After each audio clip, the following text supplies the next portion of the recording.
தோழியர் அனைவருக்கும் இனிய மாலை வணக்கம். தமிழ் அன்னையை வணங்கி என் உரையை தொடங்குகிறேன். சிறப்புரை, சிறப்பான உரை இல்லையா?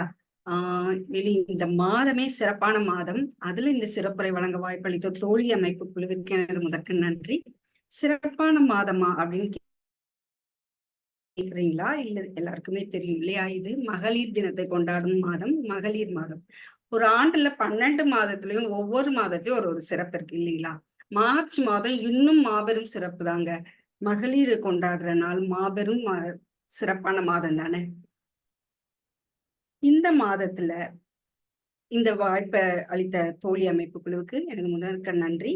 இங்க நம்ம இன்னைக்கு சாதனை செய்த வரலாற்று சிறப்புமிக்க பெண்களையும் இப்பவும் செய்துட்டு இருக்கிற சாதனை பெண்கள் சிலரை நினைவு கூறலாம் அப்படின்னு நான் விரும்பினேங்க.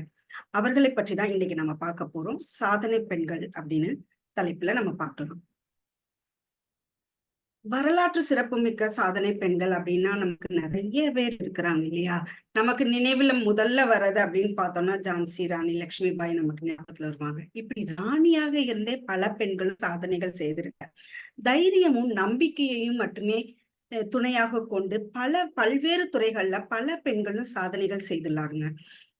இப்படி அவர்கள் சமூக முன்னேற்றமாகட்டும், பொருளாதாரம், கலை, பண்பாடு, அரசியல் அப்படின்னு பல்வேறு துறைகள்ல இவங்க சாதனை படைக்கிறாங்க.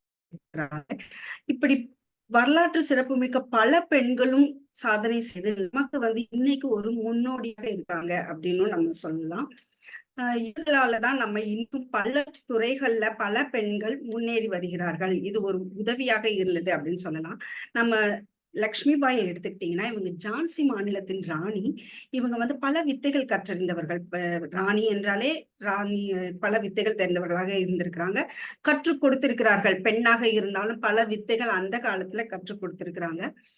இவங்க வில் வித்தை, குதிரை ஏற்றம், வாள் பயிற்சி அப்படின்னு நிறைய கற்றறிந்தவர். மேலும் இவர் பெண்களுக்காகவே ஒரு தனி படையை அமைத்து இவர் ஆற்றிய தொண்டு அளப்பரியாதது அப்படிங்கிறது நம்ம அறிந்தது. சுதந்திர போராட்டத்தின் போது தனிப்படையின் மூலமாக இவர் செய்த ஒரு பெரிய படையை வைத்து இவர் சுதந்திர போராட்டத்துல பங்கேற்றார் அப்படிங்கிறது குறிப்பிடத்தக்கது. இவர் மிகவும் இளம் வயதிலேயே, அதாவது தனது 30 வயதிலேயே நாட்டுக்காக உயிர் தியாகம் செய்தவர் அப்படிங்க. இவரை இன்னைக்குமே நம்ம தேசத்தின் நாயகியாக போற்றுகிறோம். இப்படி ஒரு ராணியா இருந்து நாட்டுக்காகவே உயிர் நீத்த ராணி லட்சுமிபாய் பெண்களுக்காகவும் நிறைய உதவிகள் செய்து நிறைய முன்னேற்றங்கள் செய்ய முன்னோடியாக இருந்தார் அப்படின்னு சொல்லலாம். இவரை போலவே இன்னொரு ராணியாக கிட்டூர் சென்னம்மா அப்படின்னு இருந்தாங்க. இவங்க கர்நாடக மாநிலத்தை சேர்ந்தவர்கள். அங்க உள்ள ஒரு கிட்டூர் அப்படிங்கிற பகுதியுடைய ராணி இவங்க சுதந்திர போராட்ட வீரர். இவரும் பல வித்தைகள் கற்றறிந்தவர் அப்படின்னு சொல்லலாம். ஆங்கிலேயர்களுக்கு எதிரான ஈஸ்ட் இந்தியா கம்பெனிக்கு எதிராக போராட்டங்களை அதன் மூலம் சிறைக்கு சென்றார்.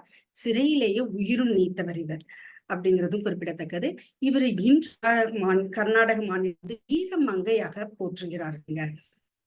இவரை போல இன்னும் கல்வித்துறையில கூட சாதனை படைத்த பெண்கள் இருக்காங்க. நம்ம சாவித்ரி பாய் பூலே அப்படிங்கிறவங்க இருக்காங்க. இவங்க கல்வியை இந்தியா முழுவதும் பரப்பின பெண்மணி. இவருக்கு மிகவும் உறுதுணையாக இருந்தவர் இவர் கணவர் அப்படின்னு சொல்லலாம். அவர் ஜோதிராவ் பூலே. இவங்க மகாராஷ்டிரா மாநிலத்தை பிறந்த பெண்மணி. நைகன் ஒரு பகுதியை சேர்ந்தவங்க. கணவர் பூனேல உள்ளவர் ஜோதிராவ் பூலே அப்படிங்கிறவர். இவங்க இவருக்கு 9 வயதிலேயே திருமணம் ஆகிவிட்டது. இவர்களுக்கு திருமண பரிசாக அங்குள்ள கிறிஸ்துவ அமைப்பினர் புத்தகங்களை பரிசாக கொடுத்தார்களாம். அதை எடுத்துட்டு தான் இவர் கணவர் வீட்டுக்கு பூனேக்கு சென்று விட்டார். அங்கே இவர் தனது கணவரின் உதவியால கல்வி படிக்க கற்றறிந்து கொண்டார். மேலும் அங்க உள்ள ஃப்ராஸ் இன்ஸ்டிடியூட்ல பூனேல உள்ள மிட்சல் பள்ளியில பயின்ற இவர் இந்தியாவின் முதல் பெண் ஆசிரியர் அப்படிங்கிறது குறிப்பிடத்தக்கது. மேலும் இவர் 1848 பெண்களுக்காகவே பிரத்யேகமாக ஒரு பள்ளியை தொடங்கினார் அப்படின்னு சொல்றாங்க. இப்படி பல சாதனைகள் பல பெண்கள் பண்ணிட்டு இருந்தாங்க. மேலும் சட்டத்துறையிலையுமே நம்ம பெண்கள் சாதனை படைத்திருந்தாங்க. நீதிபதி அண்ணா சான்றதுக்கு ஒரு சிறந்த எடுத்துக்காட்டு. இவர் கேரள மாநிலத்துல திருவனந்தபுரத்தை சேர்ந்தவர். இவர் சட்டத்தில் பட்டம் பெற்ற கேரள பெண்மணி இவர்.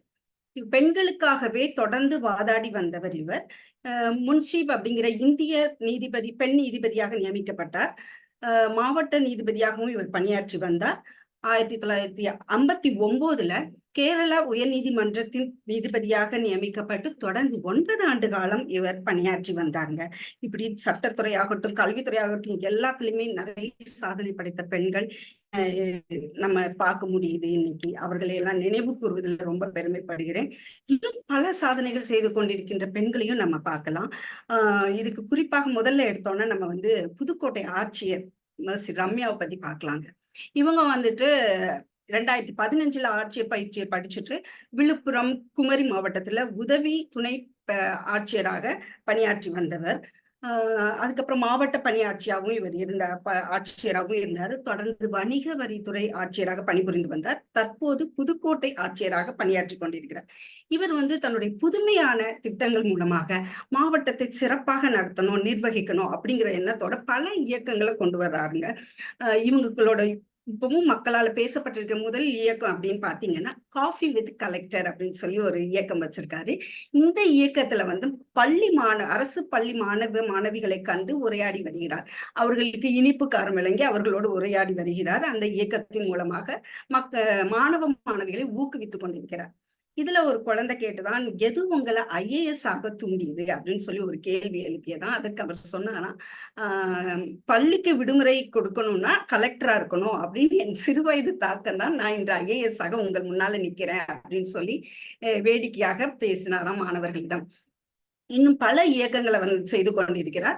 இது அண்மையில புதுக்கோட்டையில வந்து புத்தக திருவிழா ஒண்ணு நடந்துதாங்க. அதை வந்துட்டு மாவட்ட நிர்வாகமும் தமிழ்நாடு அறிவியல் இயக்கமும் சேர்ந்து நடத்தியது. இது விழிப்புணர்வு ஏற்படுத்துறதுக்காகவே புதுக்கோட்டை வாசிக்கிறது அப்படிங்கிற ஒரு இயக்க தலைப்பு மூலமாக மக்களை ஊக்குவித்து எல்லாரையுமே அந்த திருவிழாவுக்கு, புத்தக திருவிழாவுக்கு வர வச்சாங்களாம். மேலும் இதுல வந்து குழந்தைகளோட குழந்தையாக புத்தகத்தை எடுத்து தரையில் உட்கார்ந்து புத்தகம் வாசித்து கொண்டிருந்தாரா. அதன் மூலம் குழந்தைகள் மற்றும் மக்கள் வந்து பெரும்பாலும் இதனால கவரப்பட்டார்கள் அப்படின்னு சொல்லலாம். குறிப்பாக மாணவ மாணவிகளை சொல்றாங்க. ஏன்னா அவர்கள் தான் நாளைக்கு நம்மளுடைய எதிர்காலம், நம்மளுடைய தூண்கள் இல்லையா. அவர்களுக்கு மிகவும் ஒரு ஊக்குவிப்பாக இருந்தது இந்த புத்தக திருவிழா அப்படின்னு சொல்றாங்க. இப்படி தன்னோட பல புதுமை திட்டங்களை மக்களின் நலனை கருதி செயல்படுத்தி கொண்டு வருகிறார் நம்மளுடைய ஆட்சியர், புதுக்கோட்டை ஆட்சியர் மெர்சி ரம்யா அப்படிங்கிறவங்க. இன்னொரு சாதனையாளர் இப்ப யாரு அப்படின்னு பாத்தீங்கன்னா, சுற்றுப்புற சூழலை பாதுகாக்கிறது தான் இவங்களோட பெரிய நோக்கம். இவங்க வந்து இவங்க வந்து தன்னை வந்து குப்பைக்காரி அப்படின்னு சொல்லி சொல்லிக்கிறாங்களாம். இவங்க வந்து குப்பைகளை சேகரித்து அதை வந்து பகுதியா பிரிச்சு அதன் மூலமாக புதிய வேலை வாய்ப்பு 13 வேலை வாய்ப்புகளை உருவாக்கி வந்துள்ளார் இவர் அப்படிங்கிறது குறிப்பிடத்தக்கது. இவர் வந்து சென்னையிலையும் பெங்களூர்லயும் இந்த செயலை செய்து கொண்டிருக்கிறார். இவருடைய நோக்கம் என்ன அப்படிங்கிற மாதிரி சொன்னீங்கன்னா, நிலையான தீர்வுகளை எளிதாகவும் அணுகக்கூடியதாகவும் வேடிக்கையாகவும் மாற்றுவதே எங்களது நோக்கம் அப்படின்னு சொல்றாங்க.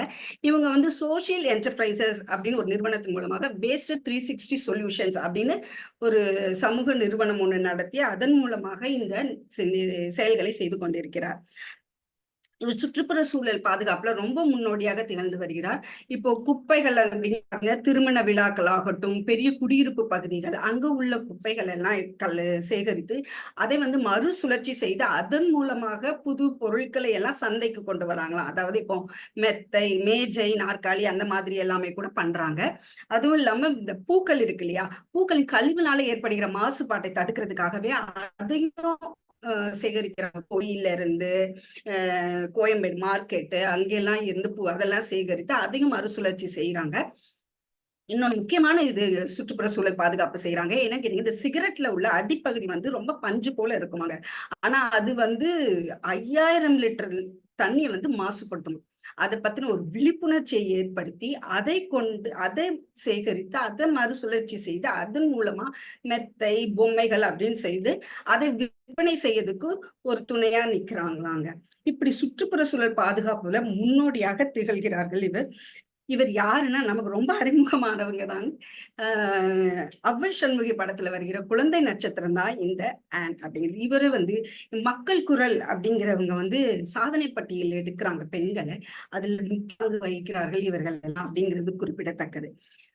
மேலும் இப்ப பாத்தீங்கன்னா, இன்னொரு சாதனையாளர் அப்படின்னு நான் எடுத்தத பாத்தீங்கன்னா, இவங்க வந்து உயிர் வளர்க்கும் உமாராணி அப்படின்னு ஒருத்தங்க இருக்காங்கங்க. இவங்க எங்க இருக்காங்கன்னா, சென்னையில கீழக்கட்டளை அப்படிங்கிற இடத்துல இருக்கிறாங்க. இவங்க என்ன பண்றாங்கன்னா, கடந்த 4 ஆண்டுகளாக இலவசமாக உணவு அளித்துக் கொண்டு வருகிறாராம். கஷ்டப்படுகிற ஏழைகளுக்கு, உணவுக்காக கஷ்டப்படுற ஏழைங்களுக்கு உணவளித்து ஒரு நேரம் இல்ல 3 நேரமும் குடுக்குறாங்க. காலை, மதியம், காலை அப்படின்னு 3 நேரமுமே உணவு அளிக்கிறாங்க. இவங்க வந்து மேலும் உடல்நிலை குன்ற முதியோர்களை வந்து பராமரித்து வருகிறார். அந்த பராமரிப்புல வர்ற தொகையை வைத்துதான் இந்த உணவையும் இவர் அளிக்கிறார் அப்படின்னு சொல்லி இப்படி ஒரு மாபெரும் தொண்டு. உயிர் வளர்க்கும் ஏழைகளுக்கு உணவளித்து உயிர் வளர்ப்பதை பெருந்தொண்டாக செய்து ஒரு சமூக நோக்கத்தோட இவர் வந்து செயல்பட்டு வருகிறார் அப்படிங்கிறது குறிப்பிடத்தக்கது. உமாராணி அப்படிங்கும்போது எனக்கு அந்த உண்மையாலே வந்த மாதிரி எனக்கு ஒரு எண்ணம். எல்லாருக்குமே உணவளித்துட்டு வராங்க இலவசமாக அப்படிங்கிறது மிகவும் அருமையான ஒரு சமூக சேவை செய்து கொண்டு வருகிறார் இவர். இப்படி இன்னும் இறுதியாக அப்படின்னு சொன்னாலும் இணையற்றது அப்படின்னு சொல்லலாம். கல்வித்துறையினால கல்வியாலே சாதனை செய்து கொண்டு வருகின்ற ஒரு பெண்ணை பார்ப்பதும் கடந்த ஆண்டு அதாவது 2023ல நடந்த 12ஆம் வகுப்பு தேர்வுல முழு மதிப்பெண் என்றால் 600க்கு 600 எடுத்து மாநிலத்திலே முதலாக வந்த பெண் நந்தினியை பத்தி தான் இப்ப சொல்ல போறேன். இவங்க வந்து திண்டுக்கல்லை சேர்ந்தவங்க. இவங்க அப்பா வந்து ஒரு தச்சு தொழிலாளி, அம்மா வந்து இல்லத்தரசி. இவர் 10ஆம் வகுப்பிலேயுமே 498 மதிப்பெண் எடுத்து முதல்வா வந்தவர். 12ஆம் வகுப்புல முழு மதிப்பெண்களும் எடுத்து சாதனை படுத்தலார். கல்வியால சாதனை படைத்த இந்த பெண்ணையுமே சாதனையாளர் வரிசையில வர்றாங்க. இவங்களை வந்து நம்ம முதலமைச்சர் ஸ்டாலின் வரவழைத்து அவங்க குடும்பத்தோட வரவழைத்து அவங்களை பாராட்டினாங்க. கல்வித்துறையில என்ன உதவினாலும் கேளுங்க அப்படின்னு சொன்னதாக சொல்றாங்க. இப்படி பல பெண்கள் இருக்கிறாங்க சாதனை பட்டியல்ல. நீங்க பாத்தீங்கன்னா நம்ம இந்திரோ நூயி பெப்சிகோ அவங்க இருக்கிறாங்க. தடகள வீரமங்கை கோவை வித்யா, டிஐஜி ரம்யா பாரதி இவங்க ரொம்ப ஆச்சரியங்க. சைக்கிள்ல வந்து சென்னை ஃபுல்லா ரோந்து வராங்களாம். இவங்க சைக்கிள்லயே ரோந்து வந்து சேவை செய்து கொண்டு இருக்கிறார்கள் அப்படிங்கிறது குறிப்பிடத்தக்கது. அப்புறம் எவரெஸ்ட் தொட்ட தமிழ்ச்செல்வி, இப்படி முத்தமிழ்ச்செல்வி, இப்படி நிறைய பேர் வந்து இன்னும் சாதனைகள் படைத்துக் கொண்டு இருக்கிறார்கள். இவர்களையெல்லாம் நினைவு கூறும் வாய்ப்பாக எனக்கு அமைந்ததற்கு மிக்க நன்றி. இந்த சிறப்புரையில இவர்களையெல்லாம் பத்தி நான் அறிந்ததை தங்களுடன் பகிர்ந்து கொள்ள விரும்ப வாய்ப்பளித்தமைக்கு மிக்க நன்றி. வணக்கம்.